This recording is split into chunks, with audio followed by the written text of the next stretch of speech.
So first of all, before we'll start. I wanted to ask you what your ideas are about what data science is. I didn't expect there to be 88, close to 90 people. And so I had this idea of, that we could sort of talk about it. But with 90 folks, that seems a bit much. So if you feel that you have some idea about what data science is or what it means to you, feel free to drop it in the chat.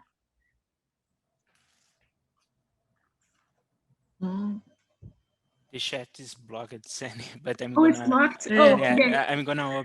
I can open that if you want. Let me open. So I open there, so people can. Thank you.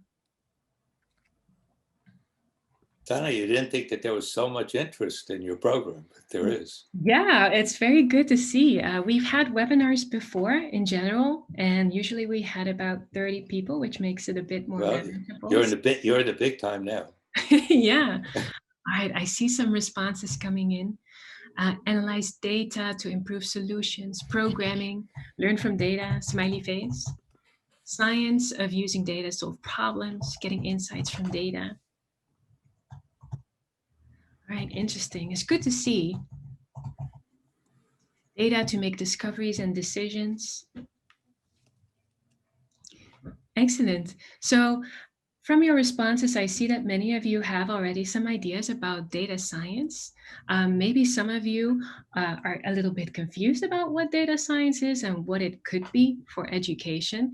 And that's completely understandable because it is a rather new field that is still rather undefined, which makes it actually quite exciting because we have some some land to move here.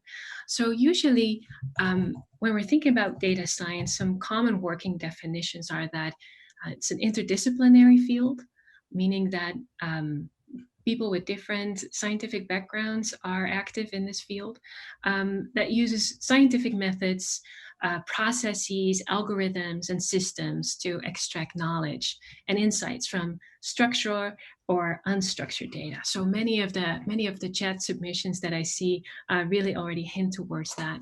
So some of you have a good understanding of what data science can be. As you were signing up for this webinar, one question that you may have had is, why do we have education data science? Data science exists. There are many programs out there about data science, but there isn't generally an education data science up until now, of course, here at the GSE. Well, if we think about that, education is exactly the place where society provides its members the opportunities to learn skills and norms that really uniquely position people to succeed in life. Then we can also understand that it's exactly here in education that has a lot of potential to shape what our society is and what it should be, and to better understand it. Now, recently, what we've noticed is that there is far more data out there. We have an increase of complex and large data, and that comes with unique opportunities. For example, we see text data from online discussions, lesson repositories, social network data. That's what I've been mostly active with. You can think of student interaction in massive online courses or social media platforms. You can think of video data where you have, images of classrooms, clickstream information from digital courses, you name it. All in all, we have far more detailed records on student course taking progress and completion. And so with that increase of data, we also have advanced methodologies at our hands. And some things that you can think of is network analysis, natural language processing, measurement is a big field. How do we think of how we measure things that we're interested in, learning analytics and experiments as well. And with these two ingredients, we have a recipe for a need for domain expertise. So here in this nice Venn diagram, what you see is that education data science is really in the intersection of computer science, statistics, and education. And why do we need that domain expertise? Shouldn't we just leave the data science over to computer scientists?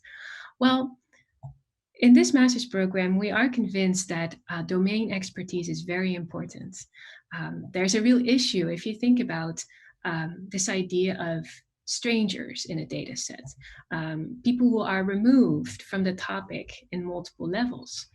And so we believe very strongly that in order to ask the right questions, provide useful information from these vast amounts of data, it's really important that you acquire a good understanding of the environment, of the stakeholders, of the policies, how people learn as individuals or as groups and as organizations. In a nutshell, that's really what this program is all about. So we just had a conference on education data science a few months ago here at Stanford this fall. And I wanted to give you a peek into one or two, depending on time, research projects that I saw there that I thought might be helpful in giving you some idea of what education data science is and what it might look like.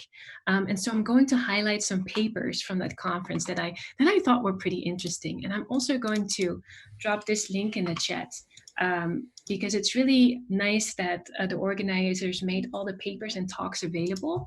And so if you're very interested in this field, this is a great place to start in learning more what kind of work is being done in this area. All right, I think I might actually only explain one paper because of time. I want to make sure that there's lots of time for questions and discussion. Okay. So here's one of the papers. It starts with this question and with this observation that online education has really been taking off, and I think this paper was before pandemic, but you can imagine right now online education is basically all that we're doing. But they started out with this notion that online education is increasingly available. And what's always interesting when you have a technological innovation is that people see opportunities for reducing inequality. So here's a picture of the radio, where the promise was, well, when you have a radio, an underprivileged school becomes a privileged one because it allows to, give extra information that a school may not have had access to. But with each technological information, people can also ask the question, well, does it really reduce education inequality? So there have been several papers that already show that this isn't really the case. So for example, we see that male, younger, lower performing minority students suffer much more from online learning compared to students who start off from a better position. And so there is some evidence that online learning is not an equalizing force necessarily, but rather risks us for widening a gap. Now, online learning is not going away. So as educators, we might ask the question, how do we understand this better? And how do we design our learning experiences to benefit all rather than just some? So how might data science come into play? Well, think about that students move through online classes, right? Through online education. And while they do, we amass quite some data. So we could study usage patterns, we could study course interaction. And what these authors did here, Renee Kazilchik and Justin Reich, is that they added an experiment in a massive online course. And I'm going to tell you a little bit more about it. So first of all, they focused on this international phenomena that they observed, that students in less developed countries, as measured by this Human Development Index, tended to complete online courses at far lower rates than students in more developed countries. So here you see a human development scale where a higher value means that it's considered to be more affluent nation, more developed. And here's a completion rate of courses. And you see that students from more developed countries tend to complete, have higher completion rates. So often these inequalities are described by, there's a language barrier, there's an access barrier, it's a matter of formal education. But in this particular study, what they were interested in is, well, maybe it has to do something with how this education is being delivered. So most of online courses, as you may know, they're offered by elite US universities, and as such, they might be really poorly tailored to people from other countries. You can think of that the content might be very North American, the opinions, the pedagogy, the titles, impressive logos, pictures. They may all cue to these students that this course might not be for them. So the authors of this study had this idea, well, what if we add an experiment? What if we add an intervention? They did two things. First, they added a component that targeted student belonging. So they added an activity where learners that had doubts about whether they fit in this course, where their sense of belonging was strengthened by giving them some evidence that these doubts are usually normal, they're usually short-lived, and they're definitely not unique to them, and that they are something that you can overcome. A second activity was that they encouraged learners to affirm their values in taking this course. So when people explicitly write about their core values, their self-concept becomes more expansive. And making a particular threat, so for example, if you're threatened by a course, it makes it more manageable once you've written down what you're here to do and what you want to get out of it. So this seems rather simple, right? Two small interventions. But the results that they got were quite staggering. I'm going to walk you through this. So they had two experiments. First one for a course at Stanford, and this one is, I believe, at Harvard. And they put students that were taking this online course in three groups. One group did not get an intervention. One group got the social belonging intervention, and one group got an affirmation intervention. And if you don't do anything in your course, you see that there's this global gap. So this is the course material studied, and persistence is how much they complete in the course. And you see that the more developed countries complete much more than the less developed countries. Whereas the results do indicate that if you add an intervention, this gap really disappears, meaning that this intervention was really very helpful to students in supporting their learning. Now, why is this data science? The type of research that you're seeing here is part of a larger sort of endeavor of these researchers, because they're looking at a set of behavioral interventions over many years with about 250,000 students from nearly every country across about 250 online courses offered by three major universities.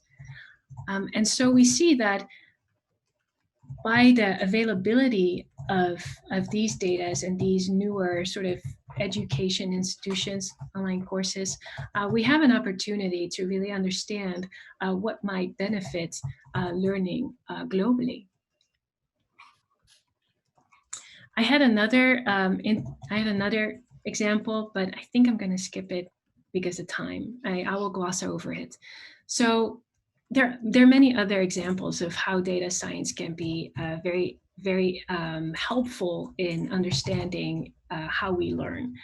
So if you go to that link that I put in the chat, you'll see that there's papers where people used natural language processing to understand how people talk about how certain people are represented in texts, and what that means for their representation. There are papers about organizational learning.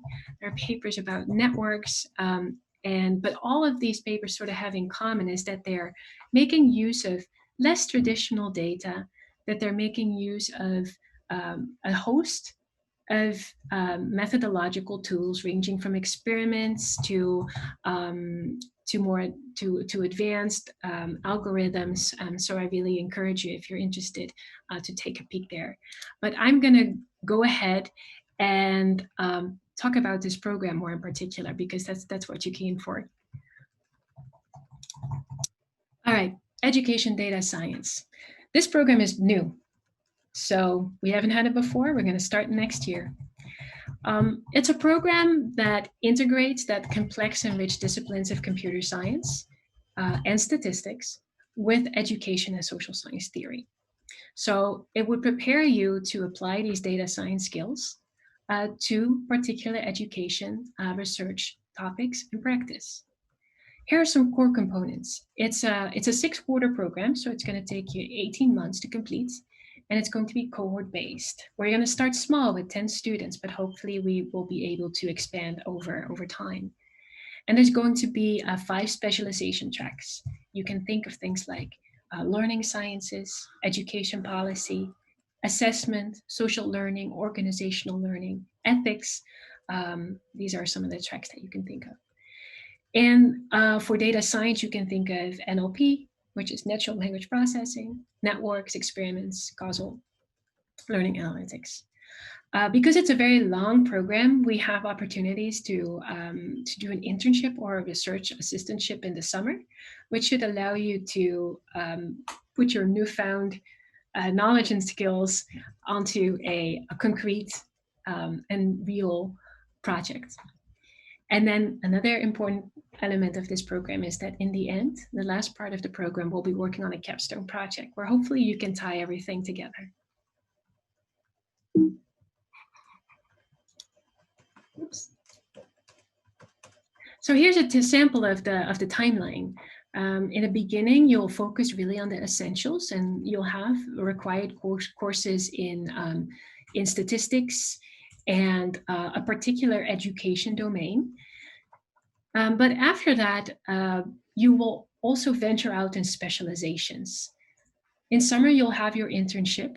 And then in fall, there's time for lots of sort of electives and to really deepen your knowledge in whatever you find most interesting. Whatever you find most interesting, it's usually, a particular direction. But through all these 18 months, there will also be an education data science seminar where we as a cohort guide you through your experiences at Stanford. So we have lots of space there for sense making, community building, professional development, and getting you ready for what to do after this program as well. Oh, I keep going to the wrong slide. My apologies. So this is a new program, and I can't tell you much about where you'll end up because it's pretty new. But we do have an overview of careers for people that graduated from the other master's programs, so we can learn a little bit about that, and hopefully it's generalizable to this program. But what we do see is that 91% of the graduates they find a job in the region that they want to work. And we see our graduates really in a variety of positions here at the GSE.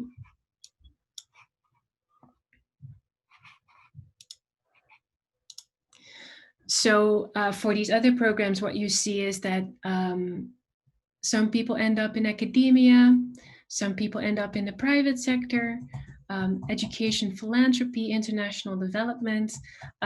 You see that there's a lot of places where people go after their completion of the program. But probably what you want to know is, well, what can I do with this master's program? And so this is sort of perspective because we're new, but we have given this a lot of thought. That's one of the reasons why we also have this master's program. So when you would graduate at EDS, what you would bring to the table is advanced data analytical skills and a deep understanding of learning. And so there's many organizations that are in need of such professionals. You can think of universities, school districts, nonprofits, edtech businesses. They all really rely on people that can make sense of their large streams of data. And right now, we do see that there is a shortage of such professionals. So I do think that getting your degree in educational data science uniquely positions you for these types of jobs. There's lots of untapped opportunities, I think, for data science in education. So I think as a graduate, you'll have a good sort of setup to find an interesting job. And so thinking more broadly, you can also imagine that the sorts of problems addressed in education, such as individual learning or team or group learning or organizational learning and change, these are actually topics that all companies deal with. And they all need guidance and expertise about these types of things. So, more broadly, I think that students in education data science can have a broader appeal and relevance to many other types of organizations outside of education. All right, I'm at the end of my talk, and I wanted to give some opportunity for questions if there are any. I'm not sure how that's usually organized in the webinar, so I'll ask our host Leonardo. Tanya, I just wanted to add that Brazil has, among developing countries and even among developed countries, has enormous amount of data. It's a great place to do data science because of the amount of data that's available. And we have we have projects in the Lemon Center that are using big data and data sciences. Yes. So Sonny, if I may interrupt, I actually have a question. Could you talk a little bit about what you're looking for in prospective students? Sure. It's a small program, and we have 90 people on this call, so there's clearly a lot of interest. What are you most looking for as you decide which students to recruit? That's a very good question. So we are looking for students that can be sort of leaders in this field. It is very new. So as you are considering this program, I think it would be good to consider if you're sort of up to the challenge. We'll be venturing in sort of unknown waters. It's very much in development, which is on the one hand very exciting. So I think if you are of the mindset that you'd like to be part of a new field, I think that is something that is good to consider. Now, more practically, what kind of prerequisites does this program need? So we don't expect you to show up as a data scientist. It would be nice for you to have some familiarity with data. So perhaps you've been doing some quantitative analysis in your undergraduate's degree or during your work.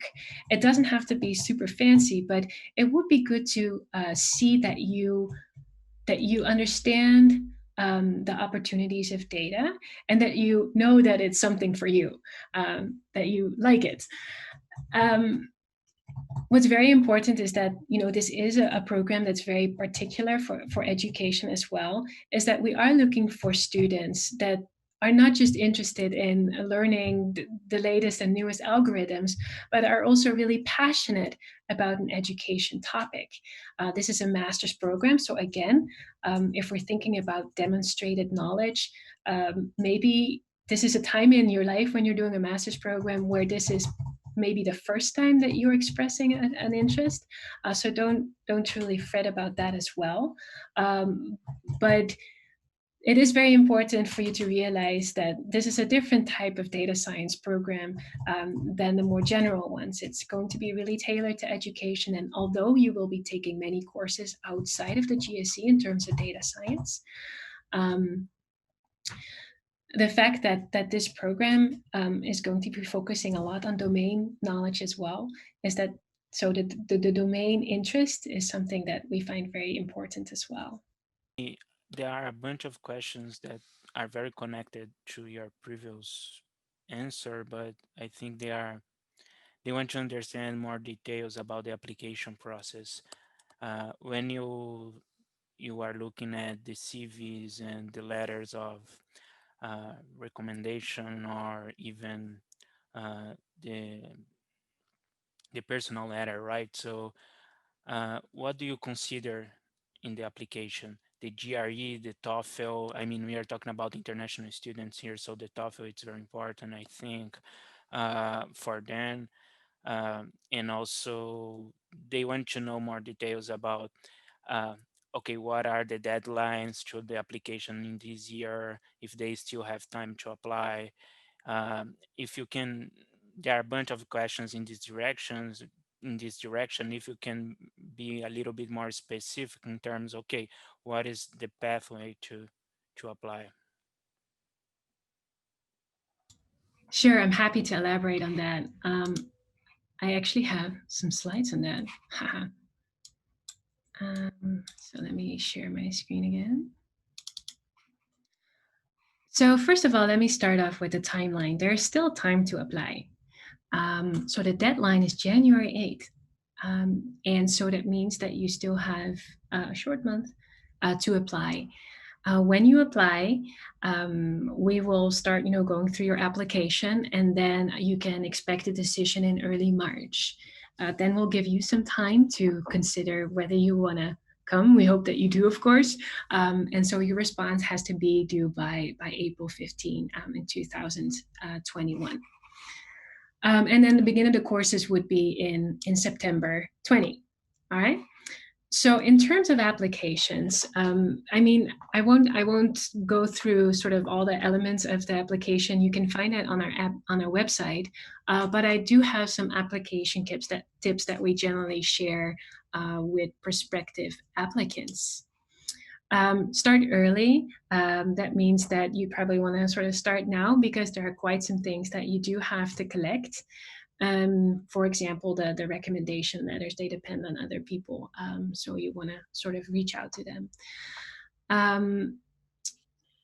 About the GRE and the TOEFL in particular, EDS does not require the GRE this year, but the TOEFL is required. And so the TOEFL is important because, the program will be in English, and so you need to have a good understanding of English. I think, I'm not sure whether there are sort of opportunities. I think there are some opportunities during summer to strengthen your writing and things like that in English, but there is going to be, I believe, your starting TOEFL score test is important.